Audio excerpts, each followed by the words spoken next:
Welcome to my channel ঘরোয়া রান্নাবান্না আমার হেসেল ঘর। আজকে আমার হেসেলে আবারও ইলিশ মাছের দারুণ স্বাদের একটা রেসিপি। না, ইলিশ মাছ নিয়ে এক্সপেরিমেন্ট করার ধৃষ্টতা আমার নেই, অত বড় রাঁধুনি আমি নই। খুব সাধারণ সাদামাটা রান্না আমি করি। তবে এই রেসিপিটি আমার এক পরিচিতের কাছে আমার শোনা, বানিয়ে খেয়ে দেখলাম বেশ ভালোই লাগে, একটু স্বাদ বদল হয়, তাই ভাবলাম তোমাদের সঙ্গে শেয়ার করি।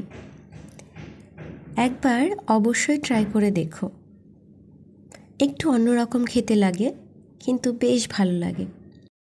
এবার রেসিপিতে আসা যাক।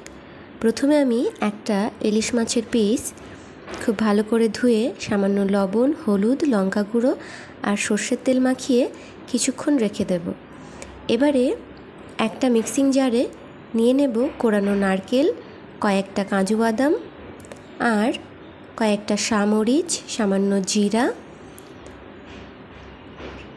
খুব সামান্য একটু পোস্ত আর একটু গোটা সর্ষে, একটা কাঁচা লঙ্কা, সামান্য লবণ দিয়ে খুব ভালো করে বেটে ব্লেন্ড করে নিয়ে সেটা আমি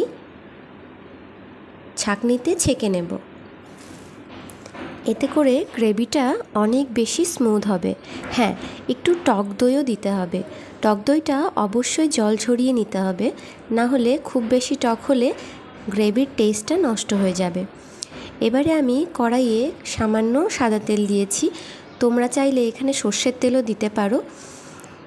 আমার মনে হয় সর্ষের তেল দিলেই বেটার হবে। আমি যার কাছে শুনেছিলাম সে সাদা তেলটা বলেছিল, তাই আমি সাদা তেলটা ব্যবহার করেছি। তবে আমার মনে হলো সর্ষের তেলটা বেটার টেস্ট করবে। তোমরা চাইলে এখানে সর্ষের তেল ব্যবহার করতে পারো। তেলটা গরম করে কয়েকটা গোটা গরম মশলা ফোড়ন দিয়ে দিয়েছি, সামান্য জিরা দিয়ে দিয়েছি। গোটা গরম মশলার মধ্যে ছিল সামান্য দারচিনি, এলাচ আর লবঙ্গ আর গোলমরিচ।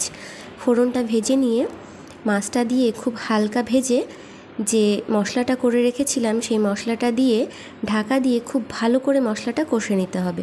অবশ্যই মশলাটা তেল ছাড়া পর্যন্ত কষে নিতে হবে। তারপর দিয়ে দিতে হবে সামান্য গরম জল। ব্যাস, একটু ফুটিয়ে নামিয়ে উপর থেকে একটু সর্ষের তেল ছড়িয়ে দিলেই একদম তৈরি।